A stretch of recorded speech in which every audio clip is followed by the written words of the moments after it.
আমার জলন্দার বাহিনীর কাছে সীমিতভাবে আবেদন জানাচ্ছি।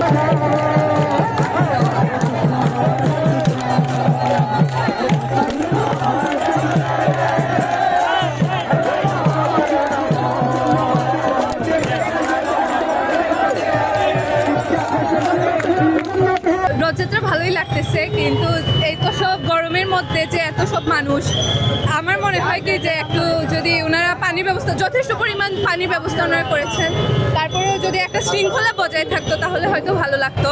আর জগন্নাথ দেবের কাছে একটাই প্রত্যাশা, দেশের সবাইকে ভালো রাখুক, অন্যান্য ডিস্ট্রিক্টে বন্যা হইতেছে ওনাদের সকলকে ভালো রাখুক, এইটাই প্রত্যাশা। নতুন করে প্রত্যাশা বলতে ভগবানের কাছে সুন্দরভাবে জীবনযাপন করব, আমাদের দুঃখ কষ্ট মানে যা আছে সব কিছু যাতে নতুন করে আবার শেষ হয়ে নতুন করে সুন্দরভাবে জীবনযাপন করতে পারি, এটাই ভগবানের কাছে প্রত্যাশা। আসলে জগন্নাথ দেবের কাছে চাওয়ার তো অনেক কিছু, মানুষের চাওয়ার অনেক কিছু থাকে, কিন্তু আমার চাওয়া হচ্ছে ছোট, আমি যেন আমার পরিবার নিয়ে সুখে শান্তিতে সব সময় থাকতে পারি, এটা হচ্ছে আমার জগন্নাথ দেবের চাওয়া, জগন্নাথ দেবের কাছে চাওয়া।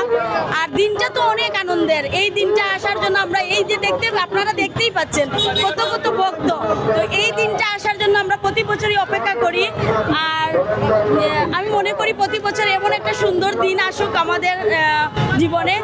আর জগন্নাথের কাছে আমাদের এইটাই চাওয়া, যেন আমি না শুধু সবাই, আমরা যত পৃথিবীর যত মানুষ সবাই যেন সুখে শান্তিতে ভালো থাকতে পারে, এটাই চাওয়া।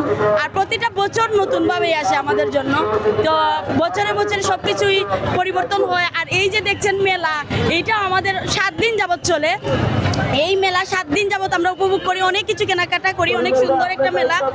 আর আশা করব যারা যারা ঘরে আছেন, ঘরে না থেকে এই মেলায় আসেন, এই জগন্নাথ দেবের রথযাত্রা আসেন, আর রথটা টানেন, আর রথের দড়ি টানলে আমাদের পূর্ণ লাভ হয়, এটা আমরা মনে প্রাণে বিশ্বাস করি।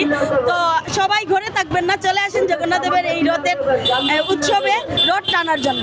এই বছর রথযাত্রা উপলক্ষে যে ভক্তের সমাগম হয়েছে, অনেক ভালো সমাগম হয়েছে এবং পরিবেশ সব কিছু ভালো লাগছে এবং শৃঙ্খলার মধ্যে আছে, এবং প্রত্যাশা হলো আমাদের সবার মঙ্গল কামনা করি, সবাই ভালো থাকুন, সুস্থ থাকুন, এটাই জগন্নাথ দেবের আশা। জগন্নাথ দেবের কাছে আমরা দেশ এবং জাতি মঙ্গল কামনা করি, যাতে আমাদের দেশটা যাতে আরও ভালো থাকে, সুন্দর থাকে, সুস্থ থাকে, সেটাই কামনা করছি, এটাই আমাদের কামনা।